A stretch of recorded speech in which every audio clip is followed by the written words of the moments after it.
Namaskar and welcome to this edition of our special series on India UN Partnership to mark 75th anniversary of United Nations. Listeners may recall India has been one of the founding members of the world body. Today we are observing International Day of Persons with Disabilities. This year the theme is Building Back Better towards a disability inclusive, accessible and sustainable post-COVID-19 world. We have with us Mr. Satoshi Sasaki, Deputy Director, International Labour Organization. Welcome to the show, Mr. Satoshi. Thank you very much for inviting me for this meeting. Listeners, let me share a brief profile of Mr. Satoshi Sasaki. Mr. Satoshi Sasaki joined as the Deputy Director for the International Labour Organization ILO Decent Work Team for South Asia and Country Office for India in August 2018. He has been an ILO veteran with more than 21 years of experience in areas like enterprise development, entrepreneurship, local economic development, crisis response, including managing ILO units and departments. Mr. Satoshi has worked extensively with government and international technical agencies as well as UN. He has served in different capacities in Japan, Solomon Islands, Philippines, Bangladesh, China, Thailand, and Fiji. Mr. Sasaki holds a master's degree in social development planning and management from the University of Wales. Welcome, Mr. Satoshi. Thank you very much. I'm delighted to join this meeting. Listeners, today it is the International Day of Persons with Disabilities. The day marks the resolve of the global community to understand, share, and respond to the challenges faced by the people with disabilities. It is also a reflection of the understanding that disability in one form or another can be encountered in any phase of life, and we must be geared up to respond to the needs of the people with disabilities. Mr. Satoshi, how are persons with disabilities a part of ILO's mandate? Well, there are 1 billion people with disabilities, which counts for 15% of the world population, and about 80% of them at their working age. Well, in India,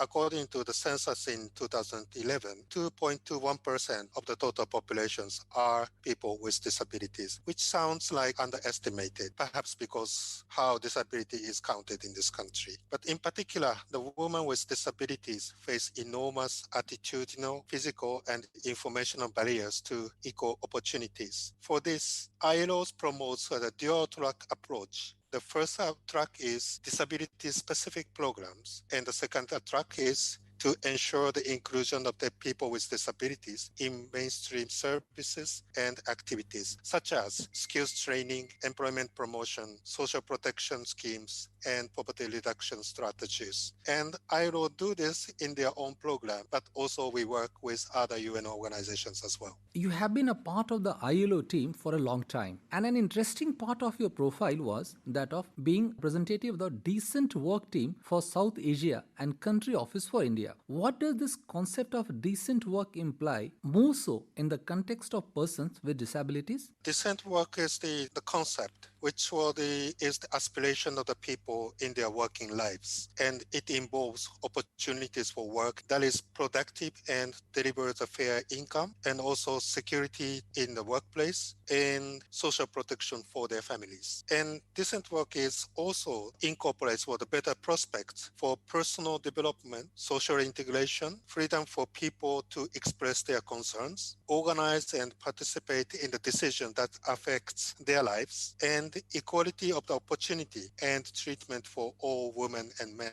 And in terms of the employment for persons with disability, this means that working on an equal basis with others in an open work environment. How has ILO supported this decent work, employability for persons with disabilities? And can you share some examples or success stories in the context of India or the Indian subcontinent to say so? Let me start with introducing two ILO standards. The first one is the ILO Centenary Declaration for the Future of Work, which is established last year. This declaration highlights, in particular, the needs to ensure the equal opportunities and treatment for persons with disabilities. And the second one I want to mention is the ILO Convention 159 on vocational rehabilitation and employment, which is established in 1983. This requires for the member states to formulate, implement, and periodically review national policies on vocational rehabilitation and employment of persons with disabilities based on the principle of equal opportunities. And also, ILO-led advocacy and networking through ILO Global Business and Disability Network. This is a group of enterprises, nonprofit organizations, and organizations for people with disabilities. And the case of India is that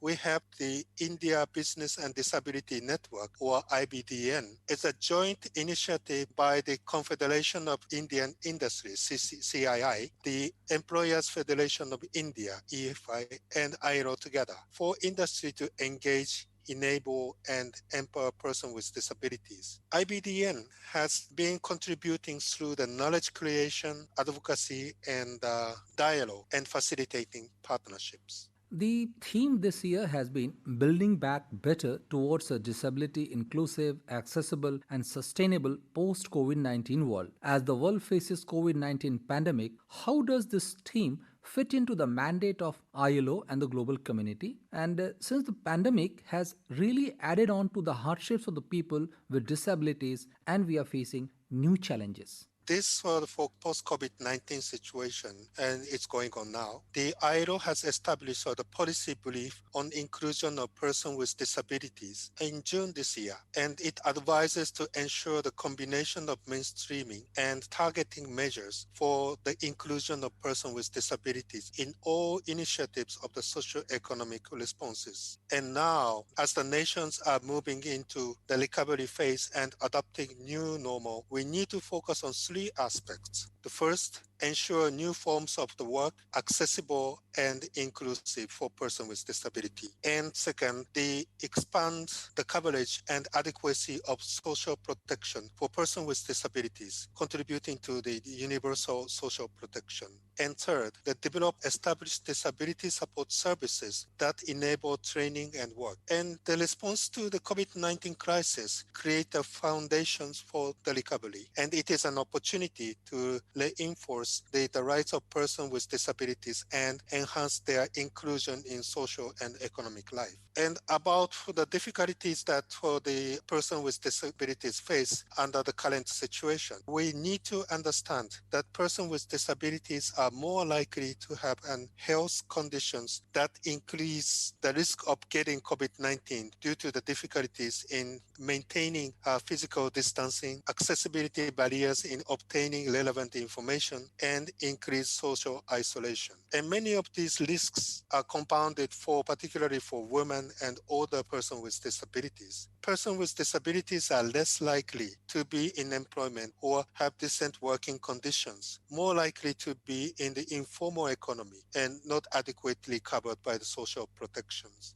They are among the hardest hit by the economic crisis, and they are more likely to lose work and have difficulty finding employment again. We need to ensure that disability inclusion is central to the COVID-19 socio-economic response. Listeners, we are in conversation with Mr. Satoshi Sasaki, Deputy Director, International Labour Organization with All India Radio on the International Day of Disability. So these are really some of the lessons which we have learned from the experiences in a post-COVID world, and especially in terms of the ideas of building back a more inclusive and accessible world for persons with disabilities. How will you attribute this to the changes what you talked about in terms of getting new forms of work or making the accessible movement or people's movement, to say so, as we have seen in Indian context? Yeah, for example, because of the COVID-19 situation prevailing, there's more use of the IT tools, like for the finding the new jobs through the website. This type of the support services are becoming more and more common. This could be the opportunity for the people with disabilities who may not have the freedom to move around, but for the at home, they can also identify what kind of jobs are available for them. So I hope that for the people with disability will take an opportunity to newly created for the services. That is for the common to all of them, equal opportunity. And I hope that for the people with disabilities, different organizations can support these efforts. Well, Mr. Satoshi, India has undertaken a series of initiatives under Accessible India campaign campaign for increasing the accessibility and availability of services for the people with disabilities. How do you look at the work done by India in this regard over the years? India has been making the great effort to providing opportunities for the people with disabilities to access to the employment opportunities. As I mentioned that for the ILOs for taking the initiative of for the dual track approach. First for the disability specific for the programs, like for example, the providing the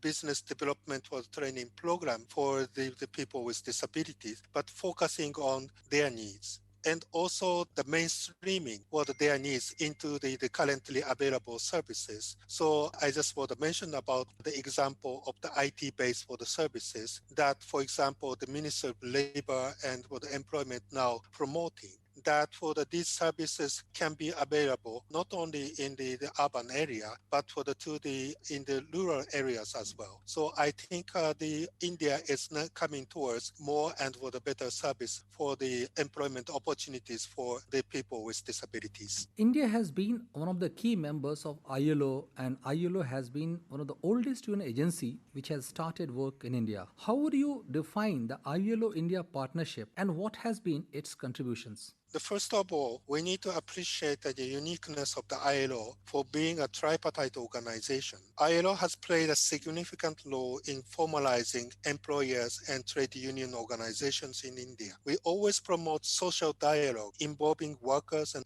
employers organizations as well as government. In 1942, the Indian Labour Conference and the Standing Labour Committee were established based on the ILO structure and principles. And at present, Namaskar ILO and has welcome to this edition of our 187 special member series states, on and India UN. India is a founding member since 1919. ILO and India have enjoyed a mutually beneficial relationship and have influenced each other in the development of labor and social policies in India as well as globally. India was foremost a member to support the ILO Declaration for Fundamental Principles and Rights at Work. In the past 100 years, both India and ILO have experienced the uncertainties of world wars, recessions, and globalizations. We have always been working together to embrace the challenges to the world of work. Another important feature which I was going through the readings was that ILO recently concluded its centenary. It will be great if you can share some of the milestones or the achievements and what remains to be done.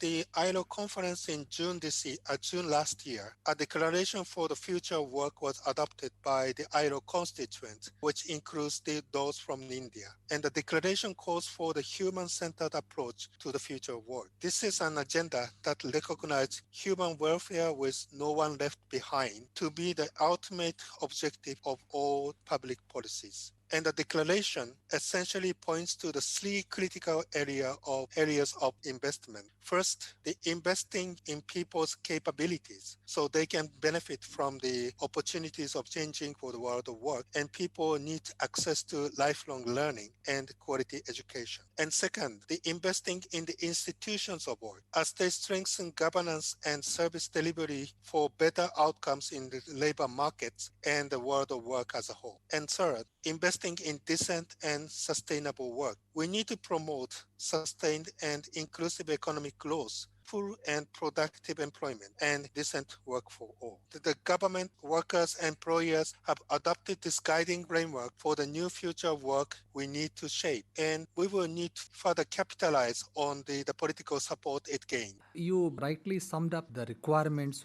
for which the ILO and the international community has to work in the years to come for a labor force which can really pay dividends in the years to come. Well, that was Mr. Satoshi Sasaki, Deputy Director, International Labour Organization, in conversation with All India Radio on the International Day of Disability. Thanks for joining us and sharing your valuable experiences, sir. Thank you very much for inviting ILO for the important occasion. And I do hope that under the current the COVID-19 situation, the people with disability will not be the last one to be gained the outcome of the economic development that's going on in India now, but for the coming up with the good for the support by the different for the organizations, including the government, but also from ILO point of view, employers and workers organizations to support the employment for the people with disabilities. So thank you very much for today's for the meeting. Thank you, Mr. Satoshi.